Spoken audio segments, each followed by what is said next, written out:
Hello everyone. Before we start, make sure to like and subscribe to the channel and leave a comment with where you're from and what time you're watching. That way, YouTube will keep showing you stories just like this one. Now, let's begin.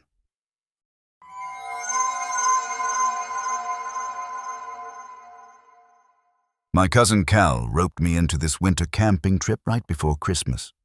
This time it was some completely off-the-map stretch of forest in the Appalachians. He said it would be good for me. And honestly, I was tired enough, mentally, emotionally, everything, that I didn't argue. I just needed to get out of the city, out of my head.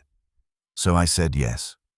We met up in Dorset, this tiny town with one gas station and a diner that looked like it hadn't changed since the 60s.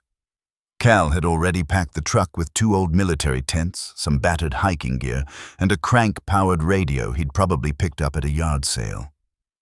He tossed me a thermos of coffee and grinned like he had a secret. The place he picked wasn't on any map I could find.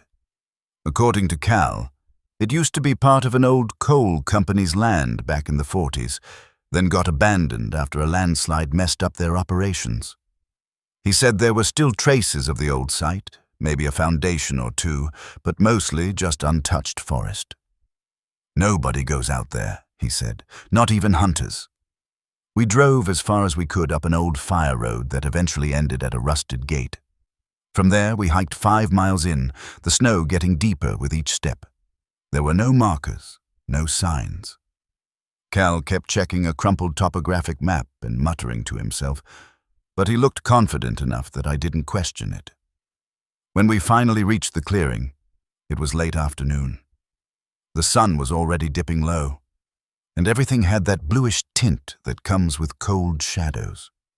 The space itself wasn't anything dramatic, just a flat open area surrounded by dense woods. There was a shallow frozen-over creek running along the far edge and a crumbled stone wall peeking out from beneath the snow. We set up our tents just inside the tree line, figuring the trees would offer a bit of a windbreak. That first night was uneventful, mostly just cold. The kind of cold that settles in your bones and makes your sleeping bag feel like a coffin. I remember waking up once because I heard something, a soft shuffling sound near Cal's tent. But it didn't last long, and I figured he'd just gotten up to take a leak or adjust something. I stayed wrapped up and let it go. The next morning, we heated water over the camp stove and made gritty instant coffee that tasted more like smoke than caffeine. Cal was in good spirits. He talked about exploring the clearing and maybe hiking out to the creek bend he'd spotted on the map. We walked the area slowly, poking through the undergrowth and kicking at snow-covered debris. Cal pointed out this thick steel cable buried under some pine needles and what looked like a rusted gear or pulley system. Probably part of the old winch setup, he said, used to drag the logs down to the creek. But what got my attention were these little holes scattered across the clearing. At first I thought they were animal burrows, but the more I looked, the stranger they seemed. Each one was maybe 5 or 6 inches across, too narrow for anything big, too deep to be random. Some were filled with snow and dead pine needles, but others were open, just dark gaps in the frozen ground. They weren't clustered like dens.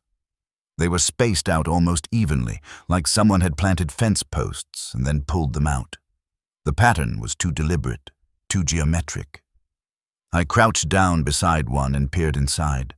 The darkness went down farther than I expected, and there was this faint smell rising from it, not rotten exactly, but old, like wet earth that hadn't seen sunlight in decades. I mentioned it to Cal. He just shrugged. Old logging stuff, probably. Who knows? But I could tell he was bothered too. He kept glancing at them as we walked back to camp, like he was trying to count how many there were. I stopped counting at 17. That night, things got weirder. I couldn't fall asleep. Every time I closed my eyes, I'd startle awake again, like my brain refused to power down. Then I heard something, a faint tapping noise, like someone lightly knocking on a tree with a rock or a stick. Not constant, just spaced out. 2 taps, then silence, then 3. then none. It felt random, but not natural. I held still and listened. Eventually it stopped, and then I heard snow crunching, not the wind moving branches or a squirrel digging. This was deliberate. One step, pause, another step. It moved around the tent slow, measured, like someone circling, checking the seams. Then nothing. Just silence. I waited a long time before unzipping the flap. My fingers were stiff from holding still so long. Outside, the snow looked smooth. No prints, no marks, just a few flurries drifting across the surface. But the air felt different, heavier, like something had just been there and left behind a weight I couldn't see. The next morning, I didn't mention it, mostly because I wasn't sure what I'd even say. Cal looked tired, but he didn't bring it up either until he finished his coffee. "I found boot prints around my tent," he said. "Just one set, not mine." He said they circled the tent once. No approach, no departure. Just the prints, like someone had materialized there, walked a ring, then disappeared. He tried the radio, spun the crank a few times, then frowned. Not even static. Dead air. "You want to head back?" I asked. He looked off toward the creek for a second, then shook his head. "Let's stay one more night," he said. "I want to see something." That evening, about an hour before sunset, he led me out toward where the creek curved into a shallow ravine. The snow was thinner there, like the wind swept it clean. Cal stopped and pointed at a spot near the edge of the drop. "This is where it happened," he said. I assumed he meant the landslide or something. "What?" He kept looking at the ground. "My granddad's cousin, winter of 43. They found him right here. Still had all his gear on, no wounds, just dead. They said it was exposure, but he hadn't even been gone a full day, 12 hours tops, no footprints but his own." I stared at him. "And you thought this would be a fun camping spot?" He didn't laugh. Just turned and headed back. That night, I didn't even try to sleep. I sat in my bag with the lantern turned low, my knife in my hand, my ears tuned to every sound. Around midnight, it started again, but not footsteps this time. It was a dragging sound, soft and rhythmic, like someone pulling something heavy through the snow. Maybe a tarp, maybe a coat. Whatever it was, it moved slowly around the tent. Then it stopped right outside. Then the zipper moved. I saw it in the dim light, just the tip pulling down slowly, inch by inch. 3 inches, maybe 4. Then nothing. I lunged forward and shoved my hand out through the flap, knife first. Nothing. Just cold air and untouched snow. I unzipped the rest. Still nothing, but the zipper was down. I called Cal's name. No answer. I grabbed my boots, scrambled out, and ran to his tent. Empty.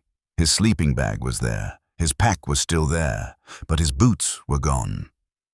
I found what looked like his footprints leading out toward the creek again. I followed them, heart hammering.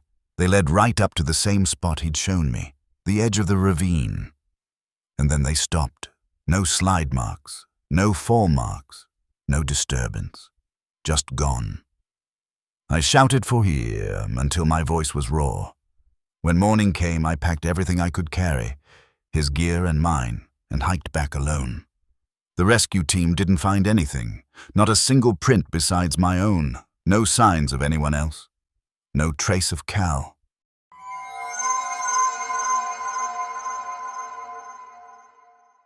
It was supposed to be a 4-day winter hike. Just me and my friend Ezra, heading out into a quieter part of the Appalachian backcountry, somewhere near the Tennessee-North Carolina border. We'd both done plenty of camping before, mostly in the summer. The usual weekend trips with friends or family. We checked in at the ranger station just after lunch on a Monday. The guy behind the desk gave us that slow, skeptical look you usually get when you're about to do something mildly dumb, but not quite dumb enough to be stopped. He asked if we knew the trails up past Ridgeback Loop weren't really patrolled in the winter. We said yeah. The first day was fine. Easy, actually. Cold, but dry. We covered about 7 or 8 miles before settling near this half-frozen stream that cut through a patch of thick pine. We pitched the tent, boiled water, and ate jerky and those instant mashed potato packets that always taste like a salty memory of real food. Ezra told a story about some guy he used to work with who thought you could survive on beef sticks and vitamin pills alone. And we laughed more than the story deserved, just because it felt good to laugh out there. The next morning, Ezra mentioned he'd heard something walking around the tent during the night. Just a few soft crunches in the snow, slow steps, maybe 2 or 3 times circling. He said it could have been a deer, but he didn't sound convinced. He was trying not to make a thing out of it, which told me it already was a thing in his head. I hadn't heard anything. Usually I'm the one who wakes up if someone sneezes in the next tent over, but I must have been dead to the world. We pushed deeper into the woods that second day, hiking past the bones of an old fire tower that had clearly been abandoned for decades. All that was left was the concrete base and a pile of rotting beams. Kind of cool in a forgotten structure kind of way, but also a little eerie. Not creepy, just remote, like no one had been near it in a long time. Eventually, we came across this clearing, wide open, ringed by these thin trees that looked way too evenly spaced to be natural. Ezra stopped to take a photo, and I just stood there for a second trying to figure out what felt off. It wasn't just the trees, it was how quiet it was. Even the wind had stopped. Later, looking at the photo on Ezra's phone, there was this faint blur in the center of the frame. Not a shape, not a figure, just a weird smudge that didn't match the lighting or the angle. It looked like someone had wiped the lens with a greasy thumb, except it wasn't on any of the other photos. We stared at it for a while, zooming in and out. The blur seemed to have depth to it, like it was standing in the clearing rather than being a lens defect. But when we looked at the clearing with our own eyes, there was nothing, just snow and trees and silence. That night it got colder. We camped a little uphill from the clearing, just off the trail. Around midnight, we started hearing movement again. This time it was rhythmic, steady, crunching in the snow, slow and deliberate, just beyond where the firelight could reach. It never came closer, never retreated, just paced, a few paces this way, a pause, then a few more. The rhythm was too consistent to be an animal foraging. Animals don't move like that. They dart and pause, dart and pause. This was measured, like someone walking a perimeter. Ezra tried flashing his headlamp into the trees, but the second the light came on, it stopped, like whatever it was didn't want to be seen, or didn't need to move when it knew we were awake. I called out once. Just a hello, half-hearted and shaky. No answer, no rustle, no animal bolt, just silence again. We slept in shifts that night. Neither of us admitted it was out of fear, but we both knew. By the third day, we were both quieter. Ezra kept checking behind us like he expected to see someone trailing. I started noticing weird little details. Twigs snapped clean off trees at shoulder height. A pile of smooth stones stacked beside the trail that absolutely hadn't been there the day before. Boot prints that didn't line up with ours. I stopped walking at one point, turned around and stared at the trail behind us. The snow was patchy, but enough remained to track movement. Our prints went forward. Something else had gone backward, not crossing us, parallel. Pacing. We didn't talk about turning around, but we both started moving faster. That night we camped in a narrow gully surrounded by spruce. The trees were thick enough to block the wind, but tight enough to make everything feel smaller. Closer. Snow had started again, light but steady. Ezra was reorganizing his pack, and I walked out to the tree line to brush my teeth. I looked up and saw someone crouched beside his gear, just sitting there like they'd been waiting for us to get distracted. I froze. The figure was maybe 20 feet away, not facing me, not moving. just crouched there in this unnatural position, like their joints bent the wrong way. I called out, not loud, just sharp. The figure didn't react at first. Then slowly it straightened, not like a person standing up, more like something unbending from a crawl. The movement was fluid but wrong, like watching a film played in reverse. It turned without looking at me and walked straight into the woods. No sound, no footprints left behind, just gone. Ezra came running when I yelled. We scoured the edge of the camp with our lights. Nothing.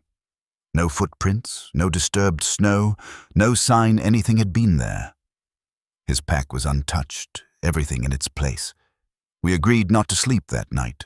Around 3, while Ezra dozed lightly against a log, I saw it again. Standing this time, just at the edge of the firelight. Hunched shoulders, long arms, not looking at us, not moving. Just standing like it had wandered too close by accident and didn't know what to do next. I didn't blink, didn't breathe, then the fire cracked and it was gone. We were moving before sunrise. Didn't eat, didn't talk, just packed and got the hell out of there. We hiked for hours in near silence. We made it to the car by late afternoon and drove straight to a cheap motel 2 towns over. Neither of us has been back to those woods since.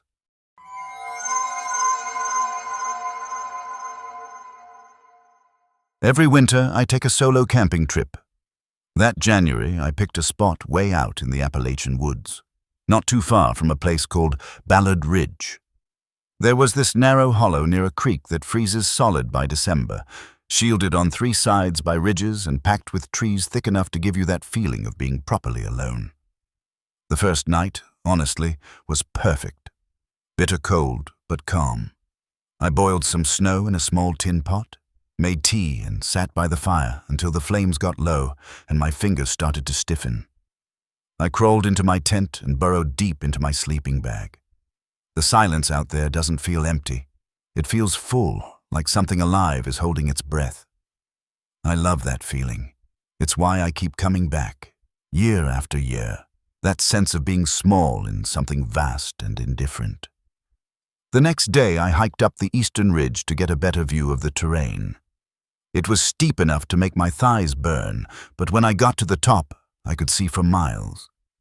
And then I saw it. Off in the distance, above the line of the western ridge, there was this black, vertical shape. At first I thought it might be a charred tree, maybe a relay tower or an old fire lookout, except I hadn't seen any trails leading that way. No equipment sheds, no markers, nothing like that was on the topo maps I'd studied.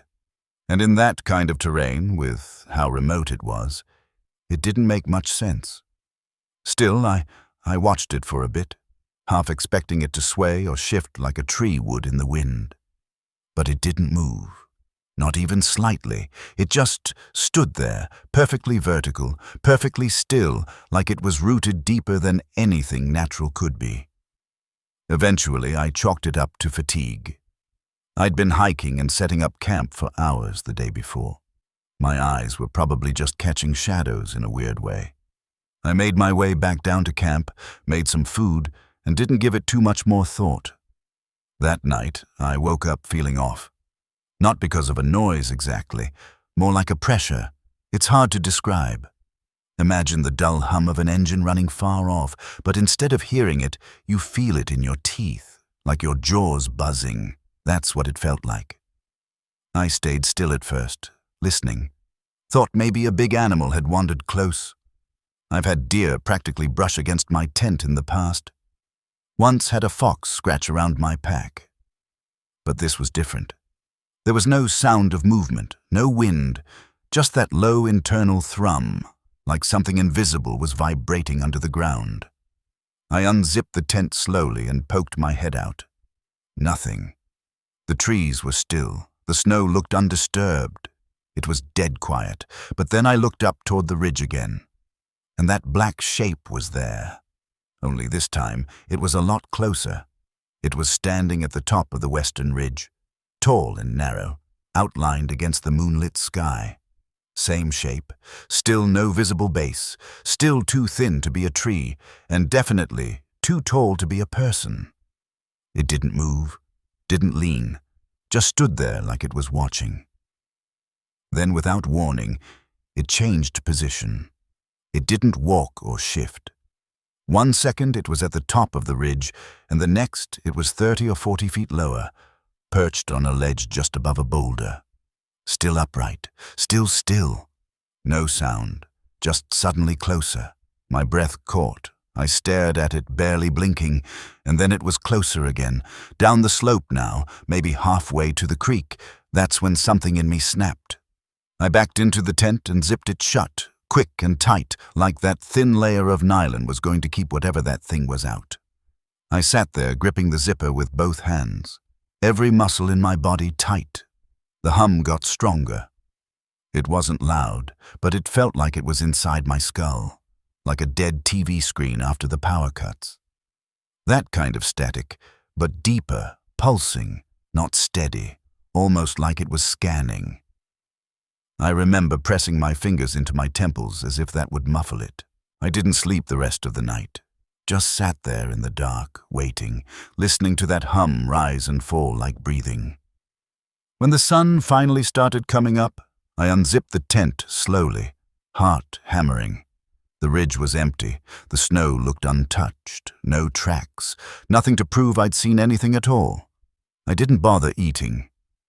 I just broke down camp fast, packed everything into my frame pack, and took the long trail out, the one that wrapped around the valley far away from that slope.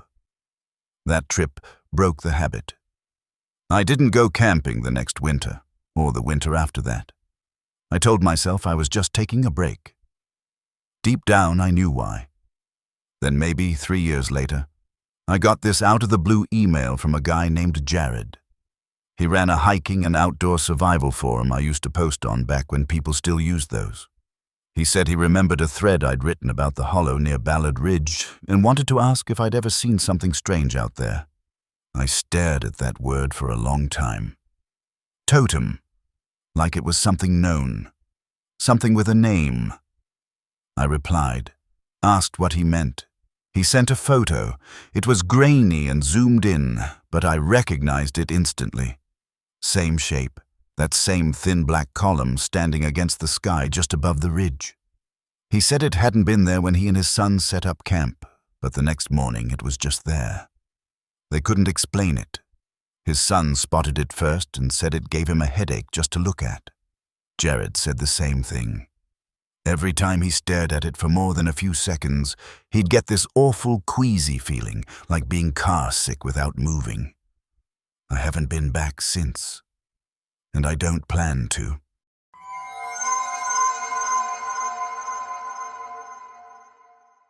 We'd been cooped up for weeks. New baby, freezing weather, holiday stress, the usual suspects. So when Aaron suggested a short winter trip to clear our heads, I was all in. It wasn't anything elaborate. Just a 2-night stay at a heated cabin near Alder Ridge, tucked into the lower edge of the forest preserve where the hills begin to fold into shallow creek beds.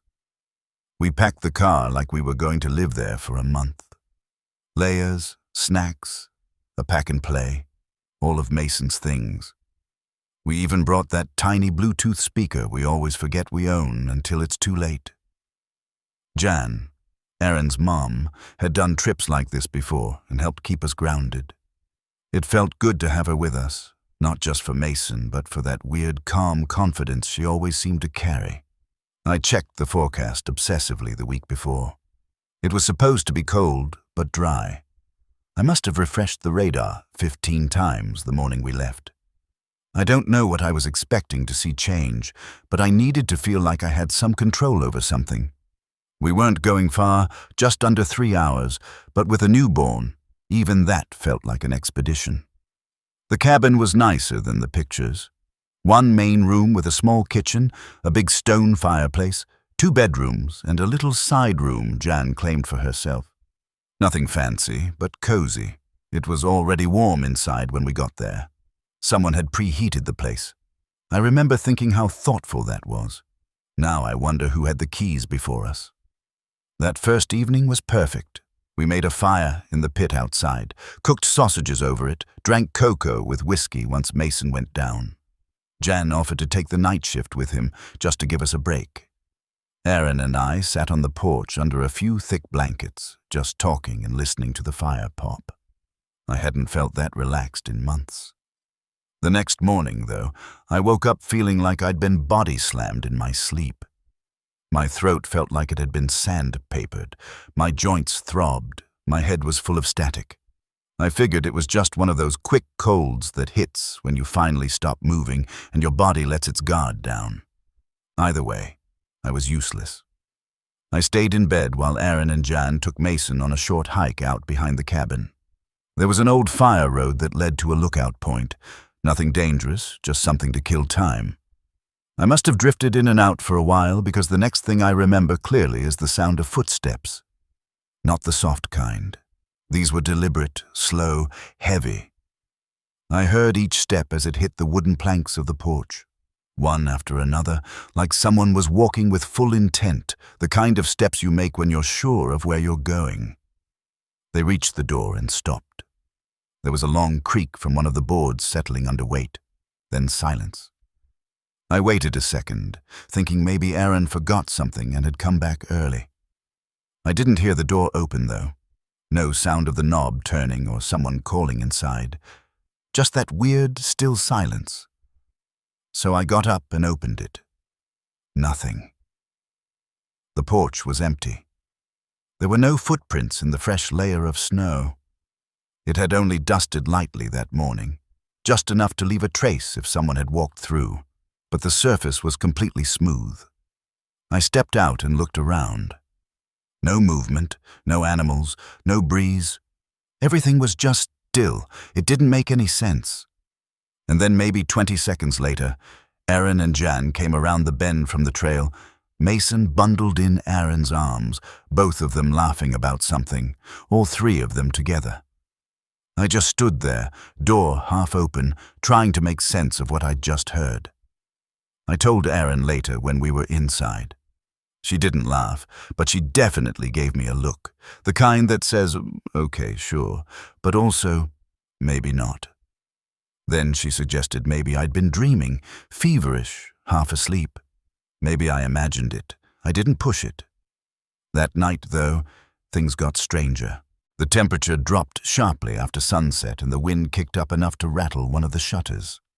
Mason wouldn't settle, so Aaron took him out to the main room to rock him near the fireplace. She swaddled him tight and sat in that big old chair by the window, swaying back and forth while the wind howled outside. I was asleep again when she woke me, her hand shaking my shoulder. "Did you go outside?" she asked, voice low. I blinked at her, still groggy. "No, why?" She told me she'd heard someone or something moving around the cabin. Not just near it, around it, walking through the snow, slow and steady. She said it circled the entire structure once, then came up onto the back deck. And then there were 2 knocks on the wall, not loud, not angry, just precise. 2 thuds, like someone wanted us to know they were there. And then nothing. No footsteps walking away, no creaks, no second round. Just total, deliberate silence. She said she waited 10 minutes before waking me, too scared to move. I wanted to come up with a rational explanation. Wind shifting trees, snow falling from the roof, a fox or something scurrying by, but Aaron was pale and her hands were trembling. She's not someone who scares easily. We slept in the same room after that, Mason tucked between us. Aaron kept the bedroom door closed and locked, even though we were the only ones there. We decided to leave early the next morning, but the cabin gave us one last reminder before we could get out. Jan offered to keep Mason in her room that night. She wanted us to get a full night's sleep before the drive. Aaron was hesitant, but eventually agreed. We needed the rest. Just before midnight, Jan screamed. We shot out of bed and ran down the hall. She was standing near the window, holding Mason so tightly I thought she might crush him. Her eyes were fixed on the front door. She didn't blink. She didn't move. She said someone had pounded on the door 3 times, not like a neighbor checking in or a prankster messing around. She said it sounded like someone was trying to break it down, like they were using both fists and all their strength. And then silence. No footsteps. No retreat. She opened the door almost immediately, instinctively, but there was no one there. No marks, no prints. The snow on the steps was untouched. She didn't sleep after that. She dressed Mason in his coat and boots and held him in bed, eyes open the entire time like she was waiting for the next knock. We left at first light. Didn't eat, didn't clean up. Just grabbed our things and got in the car. Erin didn't say a word for the first hour of the drive. I didn't ask her to. We thought it was over. But a few weeks later, something started to feel off. Mason had started babbling by then. Little words, repeats. Normal baby stuff. But one morning, while I was changing him, he pointed down the hall and said clear as day, "Cold man, come inside." Just like that. Flat. No inflection. I froze. Erin laughed it off when I told her.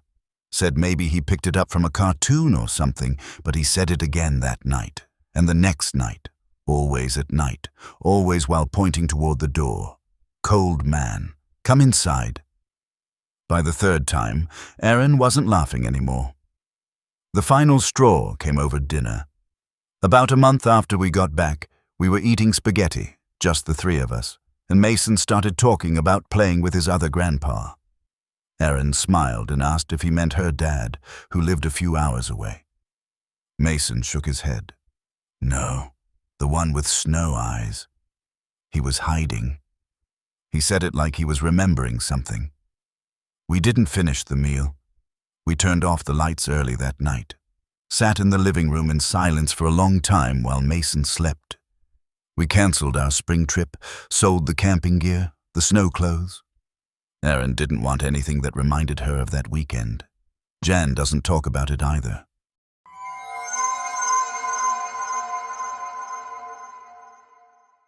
Rex had just turned 16 a few weeks earlier. He's my cousin, but since we're almost 20 years apart, I've always felt more like an older brother than anything else. His mom, my aunt, raised him alone. And after she passed, I tried to be there for him as much as I could. Lately, though, it was like he'd gone quiet inside. Stopped talking much. He was skipping classes, ignoring texts, avoiding everyone except maybe me. So for his birthday, when I asked what he wanted to do, he just said nothing loud. I figured what he really needed was space. Real space. So I suggested a camping trip, just the 2 of us. I knew a spot way out in the Appalachians, near where West Virginia grazes the Kentucky border. It was remote but beautiful. The last time I'd been there was with my dad, over a decade ago, and I remembered how it felt. Quiet in a way that pressed in from all sides. I thought that quiet might help him breathe again. We loaded up the car on a Friday, left before sunrise, took side roads most of the way, and ended up parking off a barely there turnoff that looked more like someone's driveway than anything official. From there, it was about a 2-mile hike to the clearing I had in mind. We hiked in slow, the snow crunching under our boots. Early December cold had settled in, but it hadn't snowed in a few days, so everything was dry and crusted over. No footprints ahead of us, no tire marks on the dirt road, just woods. I remember Rex looking up at the trees a lot. Not in a nervous way, more like he was noticing them for the first time. The way the branches twisted, how the snow sat on them like icing. It was the most relaxed I'd seen him in months. We reached the site around 4. It was a clearing tucked between 2 ridges with a natural windbreak of pines on one side. There was no signal, no planes overhead, no buzzing power lines. Just the sound of us unrolling the tent and the occasional snap of ice on a branch. That night, we built a fire with some of the kindling I'd brought and melted snow for Coco. He actually smiled. We talked for hours about school, his friends, how weird it still felt living with his grandparents. Most of the talk circled back to his mom. I let him lead the conversation, just listened. We turned in around 10. Rex zipped himself up in his bag and didn't say goodnight. Just stared at the tent ceiling until his eyes closed. Somewhere around midnight, I woke up shivering. The fire had burned out and the stove was cold. My face hurt from the cold air. I was about to reach for my gloves when I noticed Rex wasn't in his sleeping bag. The flap of the tent was unzipped. I pulled on my boots and stepped out into the snow. He was standing maybe 15 feet away, right at the edge where our little clearing turned back into trees. His coat was zipped, his boots on, hands at his sides, completely still. I whispered, "Rex, what are you doing?" He didn't answer right away. He turned his head toward me slowly, like it took real effort. "She's out there," he said. My stomach dropped a little. I asked who. He just stared into the woods. No blinking, like he was watching something I couldn't see. I walked over, touched his sleeve. He jerked, almost stumbled, like I'd yanked him out of sleep. And then he raised his arm and pointed toward a tree in the distance. It was a pine, snapped clean in half, about 15 feet up. That wasn't unusual. Storms knocked down trees all the time. But it did stand out, the way it leaned, broken and hollowed in the center. "She's been standing there for a while," he said quietly. I looked. The snow was undisturbed. No tracks, no shape, just the forest. The air was so still it felt like the trees were holding their breath. I told him it was probably a dream, or maybe his eyes playing tricks in the dark. He didn't argue, just turned and walked back to the tent. Neither of us said another word that night. He zipped himself in and didn't move. I lay there wide awake, listening to every creak of snow and shift of branches. The next morning, I made oatmeal while Rex wandered near the creek. He came back in time to eat and said he'd had a weird dream but couldn't remember it. I didn't push. We spent the day hiking, followed a ridge trail that opened up into a frozen valley, spotted a few deer from a distance. It was beautiful in a raw, empty kind of way, the kind of beauty that doesn't feel like it was made for people. We circled back to camp around dusk, but something was off. It's hard to explain. The temperature hadn't changed. The sky looked the same, but the silence was different, denser, like the forest had shifted somehow, or like we were being watched and the watcher didn't care if we noticed. We didn't build a fire that night. We didn't talk much. Just heated some soup, ate fast, and crawled into the tent. Right before bed, Rex broke the silence. "Do you think people live out here? Like full-time?" Off the grid, no one knowing. I told him, yeah, probably. I'd read stories about folks doing just that. He nodded slowly. But what if they weren't people? I asked him what he meant. He just shrugged and zipped his sleeping bag over his face. That night, sleep was even harder. I lay there listening. Every sound felt magnified.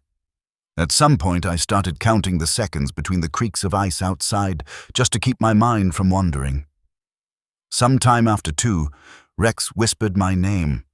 Not loud, just enough to pull me out of half sleep. "They're in the trees." I sat up fast. He was staring at the tent ceiling, pale and rigid. I grabbed my flashlight, unzipped the flap, and stepped outside.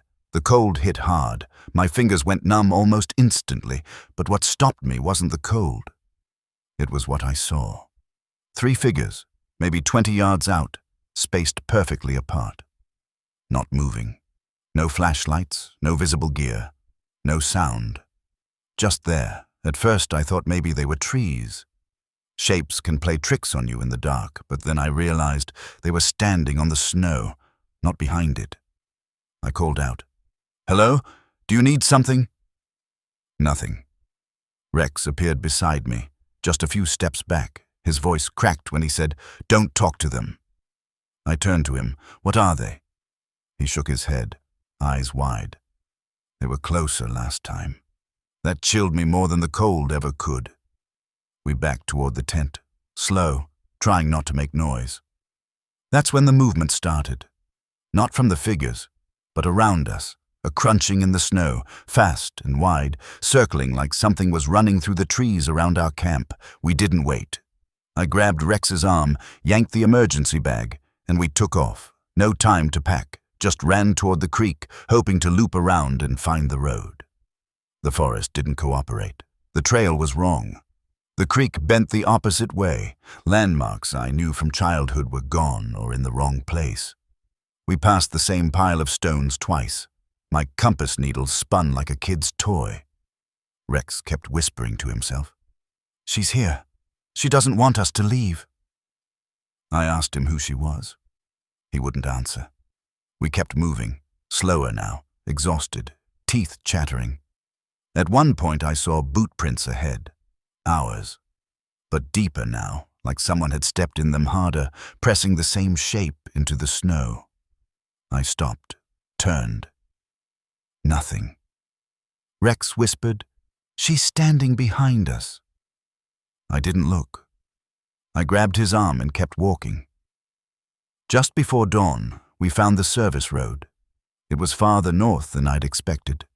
Too far, but the car was still there. Windows unbroken, doors unlocked, like it had been untouched the whole time. We got in. I turned the engine, blasted the heat, and we drove in silence. We never talked about it again. If you're still listening, you probably enjoy stories like this. A like or a comment helps keep them alive.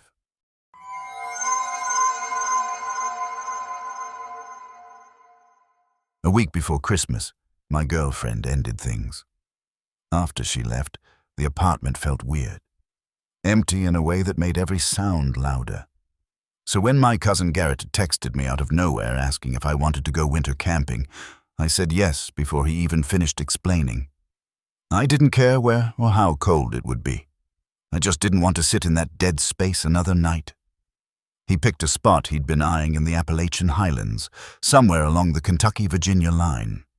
The only requirement, he said, was that we'd have to hike in a few miles since the truck couldn't make it past the forestry gate. We loaded up the next morning.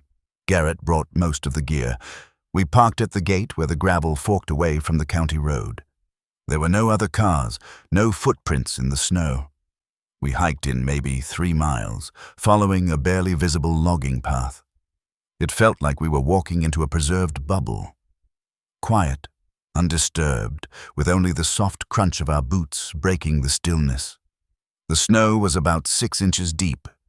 Enough to slow you down, not enough to stop you. We picked a clearing boxed in by dense pine and a steep ridge.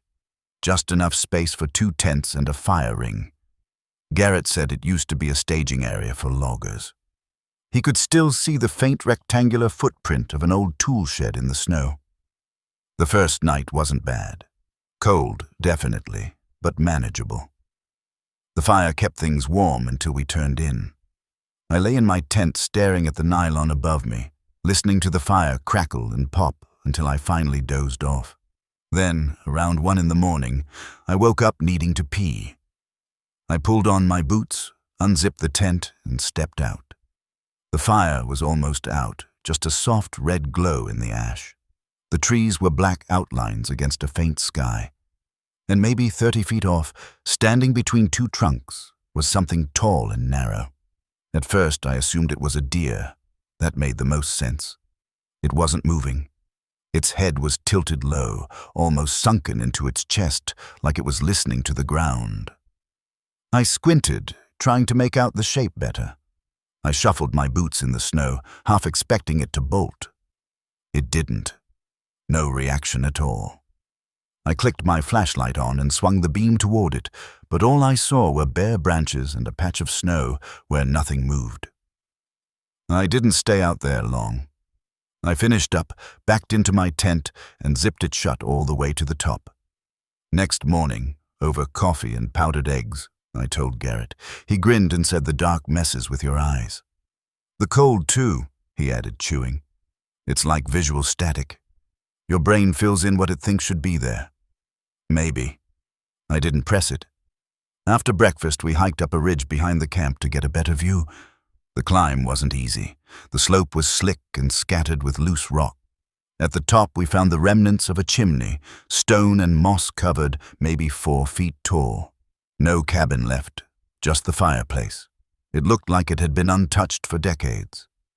We took a few pictures, joked about rebuilding the rest of the house, and then spotted a narrow path heading down the far side of the ridge. It didn't look like an official trail, more like a natural indentation worn over time. Garrett wanted to follow it. I didn't. We didn't know how far it went or if we could make it back before dark. He pushed for a bit, but eventually let it go. That second night felt different. It started with footsteps, not all at once, just slow, soft crunches in the snow. Measured, deliberate. I was still awake, scrolling through old photos on my phone in the tent. Garrett had gone to sleep early. At first I thought it was a deer again, or maybe a coyote. But the rhythm was wrong. Too even, not the scattered pacing of an animal, but the careful, almost intentional movement of someone walking. The steps circled the site, not in a full loop, but in a kind of arc, then stopped. I held my breath. Waited. Nothing. I sat up, unzipped the tent just enough to peek out. The fire had burned down again, just the faintest glow. I didn't see anyone, but just beyond the light's edge, there was a pattern in the snow. A curved line of footprints, long, human-shaped, bare. They didn't match mine or Garrett's. The gait was wider, the stride longer. Morning came and Garrett saw them too. He crouched near one and just stared. Might be some kind of frost heave, he muttered. Sometimes the snow shifts underneath, but even as he said it, I could tell he didn't believe it. The prints were too sharp. You could see the arch, the toes, even a faint crack in the heel. We planned to break camp after breakfast, but then my backpack was gone. It had been hanging from a hook on the tree right next to my tent, 5 feet up, nowhere near the fire. I checked the ground, expecting to find it fallen or buried. Nothing, no drag marks, no sign of tearing or animal tracks. It was just missing. Garrett got quiet. He stopped making coffee.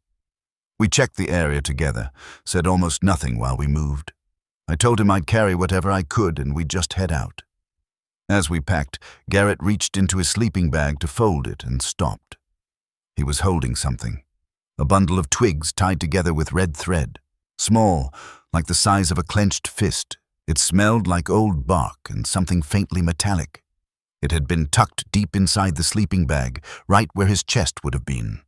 He asked me if I put it there. I didn't answer. We didn't pack properly after that. We just jammed what we could into Garrett's frame pack and left everything else, including both tents. We took the same path back, but almost immediately, something felt wrong. The terrain didn't match. The slope was off. Too steep. Certain markers we'd tied, plastic tape in bright orange, were missing. Others had moved. I told Garrett to slow down. He kept walking, said we'd just gotten turned around. We argued, whispered, sharp little bites. Then I saw something black sticking out of the snow up ahead. My backpack. It was sitting upright, like someone had placed it there. The straps weren't frosted, no snow on top. It hadn't been there long. I unzipped the outer pocket.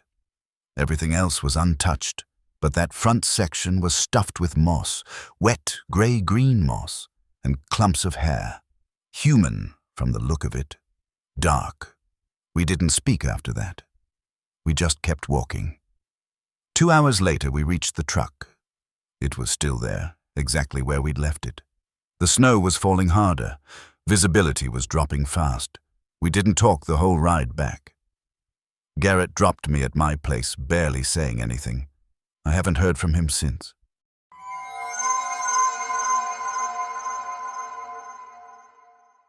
My cousin Nolan and I had planned a week-long winter hike through the Blue Hollow Range, somewhere along the Georgia-North Carolina border. We'd both grown up hiking and hunting in these mountains, so the idea of a few days off-grid didn't feel like a big deal. That evening we set up camp at this clearing tucked just off an old logging road. Snow had fallen earlier in the day. Just a light dusting, but it was enough to muffle sound and make everything feel slower, more distant. The trail leading in was crunchy but manageable, and our boots were holding up fine. We were somewhere between Black Elk Bluff and Harmon's Hollow, basically in the middle of nowhere. No ranger posts or trail shelters for miles. We got the tent up, dug out a spot for the fire, and set a bear bag in the nearest climbable tree before the sun dipped. It was cold, but not painfully so. Just enough to make your fingertips ache if you stopped moving too long. Dinner was the usual freeze-dried chili, a little scorched on the bottom, eaten straight from the bags with sporks. We were sitting by the fire, legs stretched out, when we heard it. Footsteps, slow and steady, crunching through the snow behind us. We turned at the same time. An older man was making his way into the edge of the clearing. Mid-60s, maybe even early 70s. Thin, tall, dressed in a heavy canvas coat with a fur-lined hood and carrying this hand-carved walking stick that looked more decorative than useful. He had a leather satchel slung across one shoulder, and despite the cold, he didn't seem to be shivering. He said his name was Darrald. No last name, no introduction beyond that. Just Darrald. He didn't ask to join us. Just sort of nodded like he'd been expected, then settled onto one of the stumps like it had his name on it. The first few minutes were just odd. He talked a lot, but not in a normal conversational rhythm. It was like he had these lines memorized, little stories or facts that didn't really connect. He said we were lucky it hadn't stormed, then followed it up with, "Course, snow don't stop what wants to move." Then he laughed, real short and sharp, like he'd told a joke. But there was nothing funny about it. Nolan glanced at me when he said that. Not dramatic, just a small flick of the eyes, like, "You hearing this too, right?" Darrald kept offering us things. First it was jerky, wrapped in wax paper, said it was deer, cured it himself. Then he offered peppermint schnapps, then 2 cans of Coke, which he said he'd hiked in from over the ridge. Each time he made a point of saying he didn't drink or eat any of it himself, just liked to share with folks. That phrasing stuck with me. Something about it sounded rehearsed. At one point, he asked if our tent was warm enough for 2 grown men. The way he said it wasn't outwardly creepy, but it had an edge I didn't like. The smile that followed was too long, too fixed. Eventually, he stood and said he had to go feed the dogs. That caught both of us off guard. He hadn't mentioned dogs before. Just threw it out there like it was the most natural thing in the world. Then he said, if we wanted real warmth or food, we could stop by his place. "You'll smell the smoke," he said, pointing off toward a dense patch of trees to the west. After he left, Nolan said, "You think he's for real?" I just shook my head. We didn't talk about it more than that. We both felt the same thing but didn't want to name it. We cleaned up fast, dumped dinner scraps into the bear bag, tied it higher than usual. We checked the knots twice, then zipped ourselves into the tent before the fire even died out. Neither of us wanted to be out in the open longer than we had to. I laid there a long time, just listening. Every crack of a branch made my ears twitch. Around midnight I heard something faint, like dragging, not footsteps, a soft, slow scraping across the frozen top layer of snow. Nolan was already awake. He sat up without saying a word, and I followed. We stared at the fabric of the tent, thin and pale from the moonlight. A shadow passed across it. Not walking, gliding maybe. Heavy, but not stomping. The movement didn't make sense. We held still. I don't think either of us breathed for a full minute. Then it was gone. No sounds after that, just the silence settling back in. I don't remember falling asleep. I must have eventually. The next thing I remember was light starting to filter through the fabric, soft and gray. We got up slowly, and when we stepped outside, the world felt rearranged. There were 2 sets of tracks around the tent. One was boots, narrow, deep. Not ours, definitely not from last night. The other set wasn't boots at all. 4 distinct contact points, like paws, but wide, huge, and the stride, too long for an animal that walked on all fours, too clean, like it had stepped deliberately. Both sets circled the tent once, then veered off together toward the same patch of trees Darald had pointed at. Then Nolan saw the bear-bag tree. The rope was sliced clean, halfway up, not frayed, not torn, just cut. The bag was gone. The branch we'd used was stripped of its bark, and there were long, narrow gouges in the trunk, deep enough to expose the pale wood beneath, like claws, except there weren't any tracks under it, no signs of something climbing or jumping. We didn't talk. We just packed, not fast, not panicked, just moving with this shared understanding that we needed to go. It wasn't fear exactly. It was something heavier, like instinct. As we were stuffing the tent, Darald appeared again. From the same side of the woods the tracks had gone into. Same coat, same stick. He looked genuinely surprised to see us already packing. "Heading out already?" he said. "Was going to show you the dogs." His grin was wider this time, like he was enjoying something we weren't in on. We told him we had a long hike ahead and didn't want to lose daylight. He nodded slowly, then said, "Well, careful now. Trail does things in this snow. Loops back sometimes when it shouldn't." We didn't answer. Just kept moving until we reached a ranger station near Karan Ridge. First thing we asked was if anyone lived in the section we'd come from. The ranger looked at us for a second, then said, "There's a couple of folks scattered back there." That night we stayed at a public campground with other tents nearby. About a week later, Nolan sent me a news article. Some hikers had reported seeing a large, thin dog out near Harmon's Hollow. The piece described it as tall, moved strangely, definitely not a coyote. Local authorities brushed it off, probably a stray, nothing dangerous, but we knew better.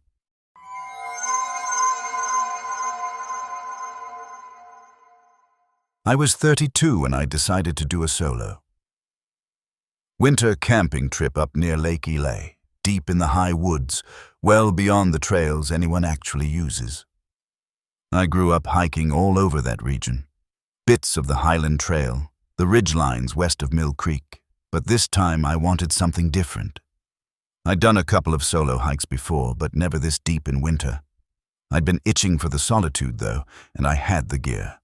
4-season tent, decent layers, food packed tight and light. I figured if I started early, I'd reach my spot with plenty of time to set up before sunset. It was late December, dead cold, but I was looking forward to it. I followed a faded game trail up through the trees, maybe 6 miles in, gaining elevation the whole way. The hike itself was uneventful. Just that muffled silence that comes when everything's covered in snow.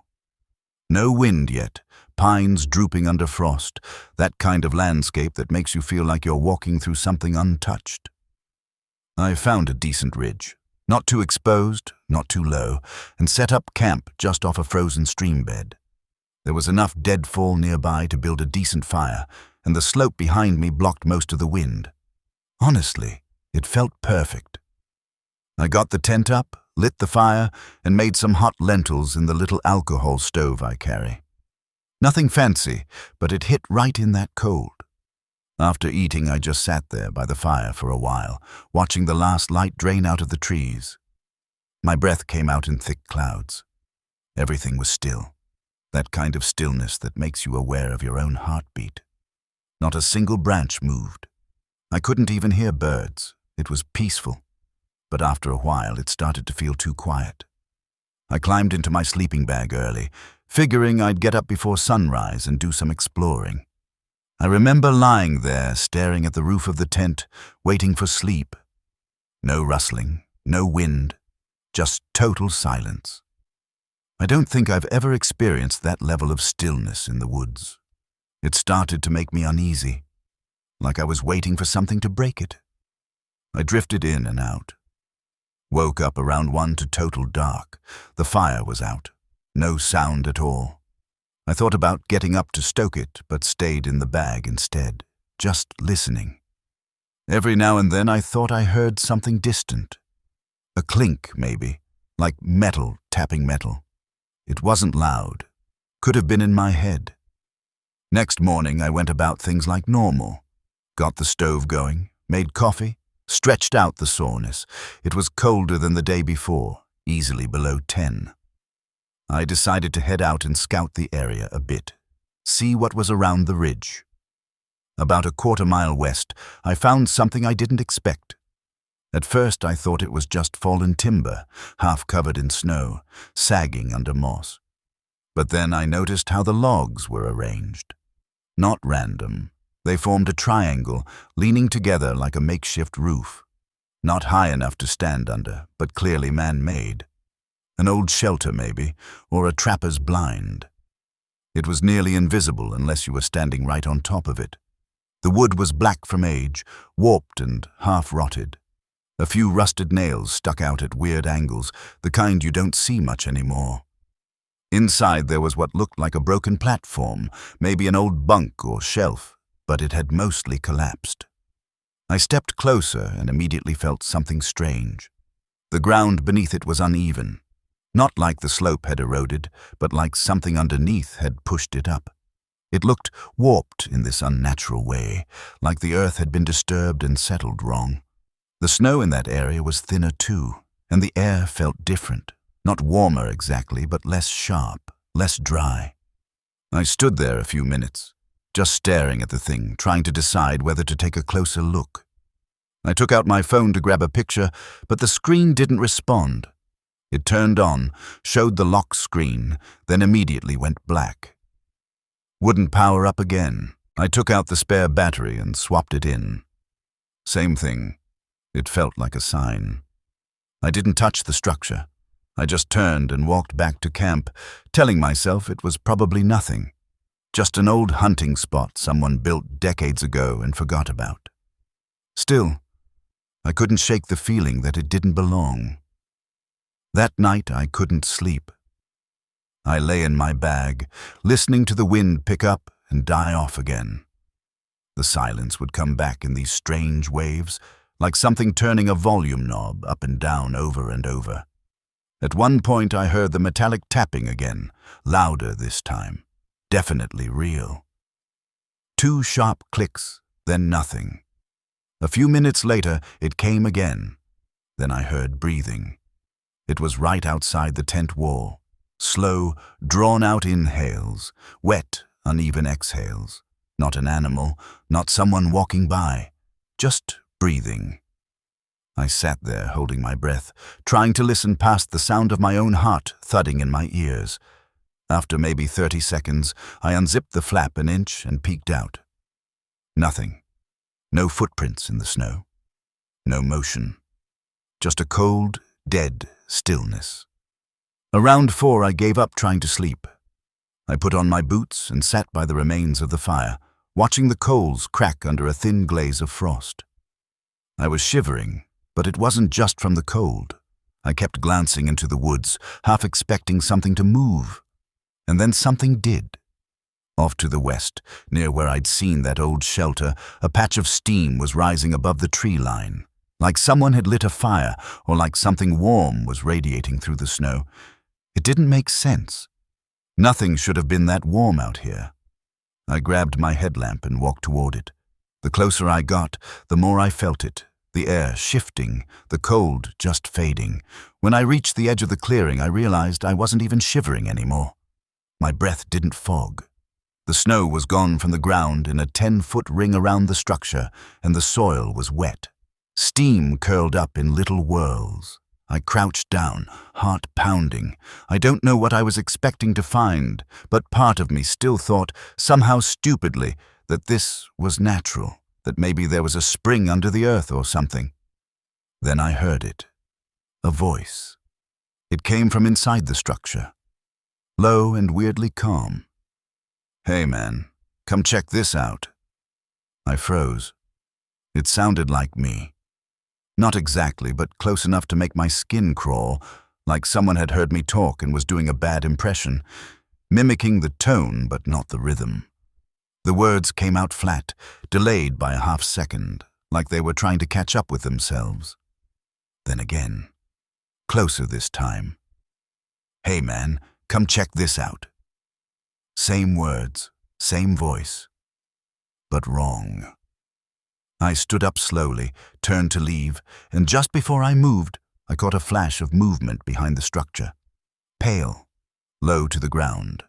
Too fast to be a person crawling. I didn't wait. I ran. Back at camp, I stuffed my sleeping bag, grabbed the stove, left everything else. I just needed to move.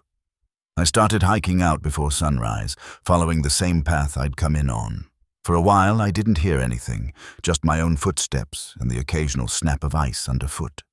Then, maybe half a mile down, I heard it again. "Hey man, come check this out." 20 feet behind me. I didn't turn around. I didn't stop until I reached the ranger station just after dusk. My legs were shaking. I walked straight inside, locked the door, sat down, and didn't move until morning.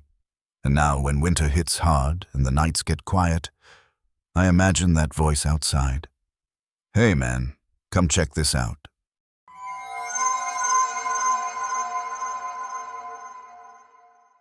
I've camped alone more times than I can count. It's something I started doing in my 20s after a bad breakup, and it just stuck. There's a kind of peace in being out there by yourself, surrounded by nothing but trees and snow and silence. No phones, no people, just you and the cold. But this trip was different. I'd picked a spot in the northern Appalachians, a little ways off the main trails near a place called Saddleback Ridge. It was late January, and the forecast said clear skies and temps in the low 20s. Cold, but manageable. I hiked in around noon, following an old Forest Service road that had been closed for the season. The snow was about a foot deep in most places, packed down just enough to make decent progress. It took me about 3 hours to reach the clearing I'd scoped out on a map weeks earlier. The site was perfect. Flat, sheltered by a stand of thick pines, with a frozen creek running along one side. I set up my tent, gathered some deadwood, and got a fire going before the sun started to drop. That first evening was quiet. I made some instant soup, drank a little whiskey from my flask, and sat by the fire until my eyelids got heavy. The stars were out, sharp and bright against the black sky. I remember thinking how lucky I was to be there. I turned in around 9, zipped myself into my bag, and fell asleep almost immediately. Sometime in the night, I woke up. I'm not sure what pulled me out of sleep, but I was suddenly wide awake, staring at the roof of the tent. My heart was pounding, and I had this overwhelming feeling that something was wrong. I listened. At first, there was nothing, just the usual zool creaks and pops of a winter night. But then I heard it. Footsteps, slow and deliberate, crunching through the snow just outside the tent. I held my breath. The steps circled the tent once, then stopped right by the entrance. I could hear breathing now, low and raspy like someone who'd been running or something. I reached for my knife, gripping it tight. The breathing continued for maybe 30 seconds, then stopped. The footsteps moved away, slow and steady, back toward the trees. I didn't sleep the rest of the night. I just lay there, knife in hand, listening to every sound. When morning finally came, I unzipped the tent and stepped outside.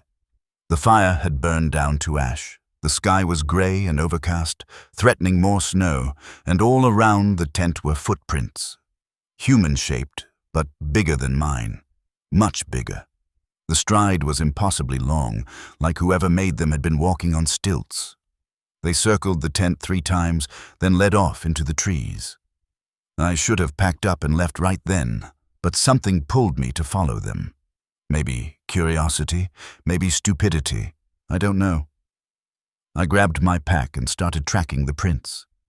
They led deeper into the woods, weaving between trees, always heading uphill. The snow got deeper the farther I went, and the trees got thicker, blocking out what little light there was. After about 20 minutes, the prints stopped. Just ended in the middle of a small clearing. No sign of whoever or whatever made them. No disturbance in the snow beyond that point. I stood there, scanning the tree line, when I saw it. A figure, tall and thin, standing between two pines about 50 yards away. It wasn't moving, just standing there, watching me. I called out, "Hello." No response. I took a step forward, and the figure took a step back. Perfectly mirrored, like it was copying me. I stopped. So did it. My skin crawled. I turned and started walking back the way I came, moving fast but trying not to run. I didn't look back, but I could feel it. That weight of being watched. When I got back to camp, I packed up in record time. Didn't bother with the fire. Didn't check anything twice. Just shoved everything into my pack and started hiking out. The whole way back, I kept looking over my shoulder. And every time I did, I swear I saw movement in the trees. Just flashes, shadows shifting. I made it to my car by mid-afternoon and drove straight home. Didn't stop, didn't look back. I haven't been winter camping since.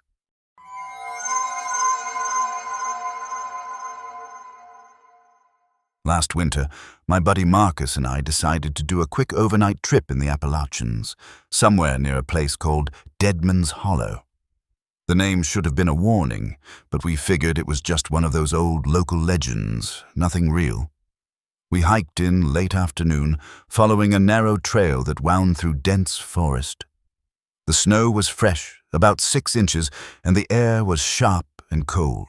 We found a decent spot to camp near a frozen stream and set up before dark.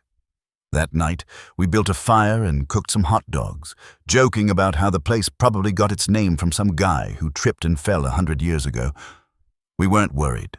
We'd both been camping dozens of times. But then, things got weird. Around midnight, we both woke up at the same time. There was a sound coming from the woods. Not an animal sound, not wind. It was voices. At first, it sounded like people talking, low and indistinct, like a conversation happening just out of earshot. But as we listened, it got clearer and stranger. The voices were repeating the same phrases over and over, fragments of sentences that didn't make sense. "Come down here. Come down. We're waiting."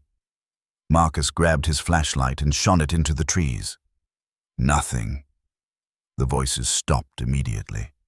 We sat there in silence for a few minutes, both of us too freaked out to say anything. Then it started again. Closer this time. "Come down. Come down. We're waiting. Come down." It sounded like it was coming from multiple directions, surrounding us. Marcus whispered, "We need to leave." I nodded. We packed up fast, threw dirt on the fire, and started hiking out by flashlight. The trail was harder to follow in the dark, and the voices kept following us, sometimes close, sometimes far, always repeating. At one point, I turned around and saw shapes moving between the trees, tall, thin shapes that didn't move like people. They glided, like they were floating just above the snow. We didn't stop until we reached the car. It was nearly 3 in the morning by the time we got back to civilization. We never went back, and I never want to hear those voices again. Some say it ended that night, but I still wake up screaming sometimes, hearing them in my head.